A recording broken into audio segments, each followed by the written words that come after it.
Jim Bob Cooter, offensive coordinator for the Colts, of course, kind of tasked with helping, at least being a part of the group that helps Anthony Richardson get from here to there.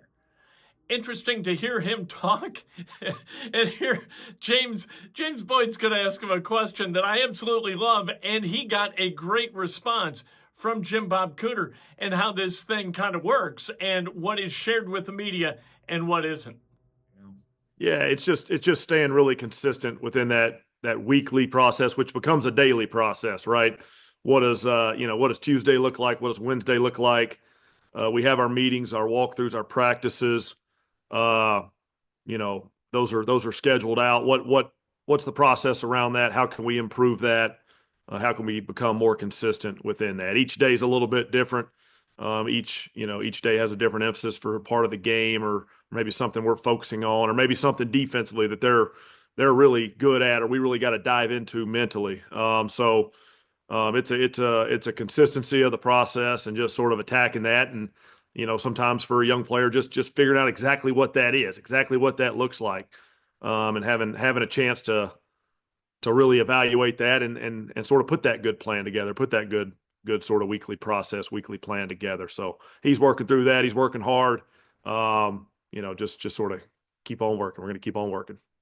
Just to follow up on that, I mean, do you find yourself, do you have a chance to kind of watch his practice film and really dive into how he's doing right now? Or is that something that is hard to balance when you have, a game plan to put together and everything else to try to win a game? Yeah, we're able to watch sort of all sides of the ball around here. Now, obviously, when we're preparing for an opponent, you have to be mindful of your time and mindful of how you spend that. But yeah, we're able to to watch some of that stuff and evaluate some of that stuff and maybe have some notes or pointers as we go along the way, for sure. James? Jim Bob, obviously the last few weeks hasn't been the greatest on offense. What do you think has been the theme there? And I guess how do you all get rolling and just generate, I guess, more consistency? Yeah, it's consistency. It's consistency, drive to drive, quarter to quarter, game to game. That we would love to find more of. We're able to have those big plays, those explosive plays, but just drive after drive, consistency, really being able to control the ball and move the ball and manage that in a couple different ways, which you need to do in this league against those top opponents to have a chance to win. We played a couple good opponents, good teams, good defenses, and I thought, gosh, if we were a little bit more consistent, that would have helped our team out and given us a little bit better shot to go win. So we got to do a better job. Myself, sort of starting with me behind the scenes, we got to go, coach these guys up better and put a better plan together and have a great week of work this week. We got another tough opponent we're playing, and they just come week after week in this league. So it's a big challenge for us, but just sort of increasing that consistency, I think, is really important. Play after play, drive after drive, game after game. Then one quick follow-up, what's the balance of, all right, as an offensive coordinator, as a team, as coaches, you have to put your players in better positions to succeed. But then also, how much does Joe just wear whatever he didn't do right? Because he seems like a guy who doesn't run from accountability and things like that.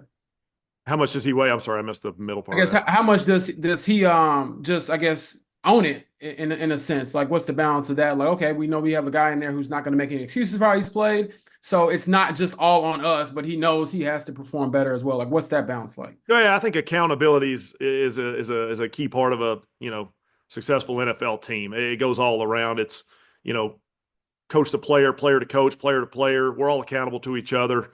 We got a bunch of good guys who are pushing to be that way, pushing to sort of we're trying like crazy to go compete and win these games. And as you go do that, anybody out here, coach, player, any of us, we're not going to be perfect. We're going to make a few mistakes along the way. And I think accountability is a real key aspect of improvement, getting better.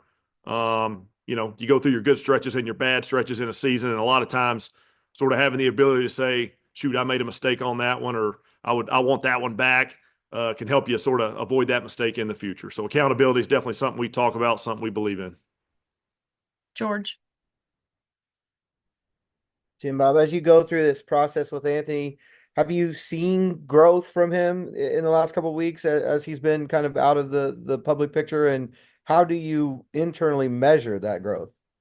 Yeah, he's working and improving and getting better behind the scenes. we're always, we're in so many of these meetings. We're in this building. You guys have been in this building. We're all in this building. We pass each other in the hall. We're all sort of working to put the best plan together for the guys, and oftentimes they're stopping by, checking in on, what's on that first and second down game plan, or what are we doing on third down this week, or hey, what'd you think about this blitz? It's a little bit of a common thing around here, around NFL buildings, where guys are in and out of different meetings, whether it's an official meeting or just those guys sort of studying on their own. We're able to sort of communicate with them and work with them and help them where needed. And obviously we're doing our sort of game planning and all that stuff as well. So we're just all keep working, keep improving, working on sort of the consistency of our process all around. That's all of us. There's a couple more here, Joel. You guys flip-flopped Alec over to Pitt's spot and played AD in Alec's spot. You think that helped AD just from a being comfortable standpoint from what he's done so far to get to this point? I'm sure a little bit. Alex, he's a veteran guy, been around, learned the offense, kind of knows the nuances. We've moved him around a little bit in the past also. So sometimes there's just nuances to the alignments, nuances to the formations.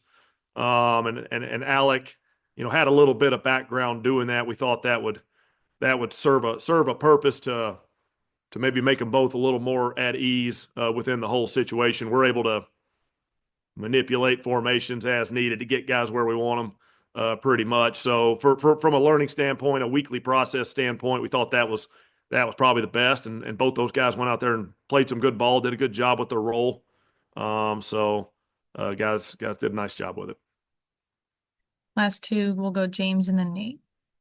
Jim Bob, circling back to the process thing with AR, we've heard you mentioned that, Shane mentioned that.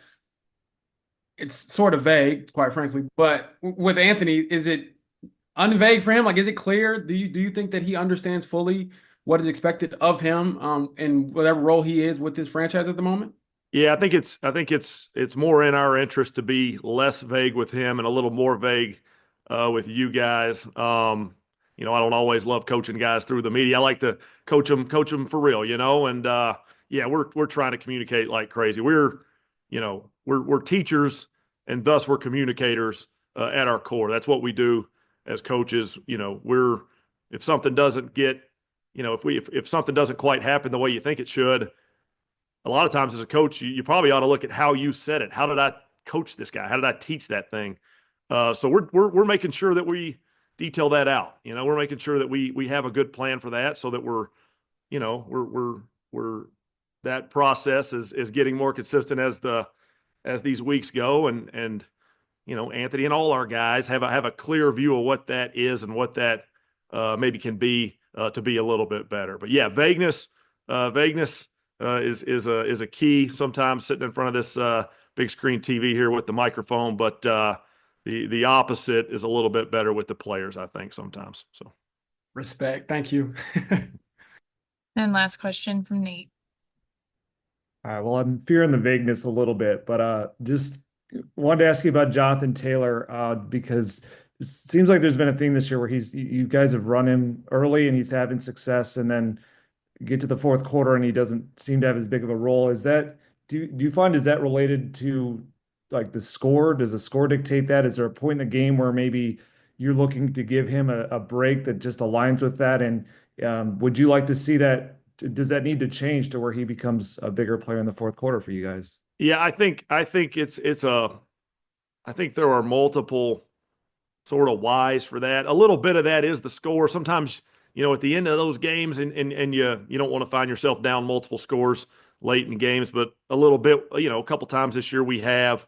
That's going to skew towards the drop back pass game, and that's going to take the ball out of the hand. At least the running game. Now, those guys caught some balls last week late, but it's going to change the plays that you call. That's just sort of situational schematic stuff. That'll happen sometimes to you in a game, and vice versa will happen. We'll have some 4-minute going at some point where we're handing the ball off quite a bit. We're searching for more consistency, and that includes the entire offense. That includes the run game. Gosh, we hit some huge ones last week, but we can be a little more consistent. We can operate a little more consistently. That'll help our team get a little bit more consistent, because 1st and 10 will go to 2nd and 5 or 2nd and 3, or even another 1st and 10. That's the whole offense. That's us drawing them up, here this week and teaching the guys and executing it. I think, the more consistent you are in the run game, that feeds into more run calls and feeds into maybe future run game consistency. So we're working on, doing our jobs at a higher level as coaches so that our guys can go out there and play really, really, really fast. And, the game situations are going to dictate some stuff. That's just the nature of this business here. But shoot, JT popped a few really good ones the other day. We'd love to keep pushing and grinding and trying to find those holes for him so he can go pop a few more. So, one of the things a lot of you have been asking in the comments is, why is Jonathan Taylor not up in the fourth quarter? Why is he not used more often in the fourth quarter? I thought that Jim Bob Cooter's answer to that was kind of interesting. I also think that a lot of it has to do with Jonathan Taylor just being incapable of pass protection at a high level. He is not. You want to know why Trey Sermon's in the game? Because Trey Sermon can block. That's why Trey Sermon's in the game. And you saw this past week, Jonathan Taylor one time tasked with pass protection, trying to keep Joe Flacco upright. It did not go well.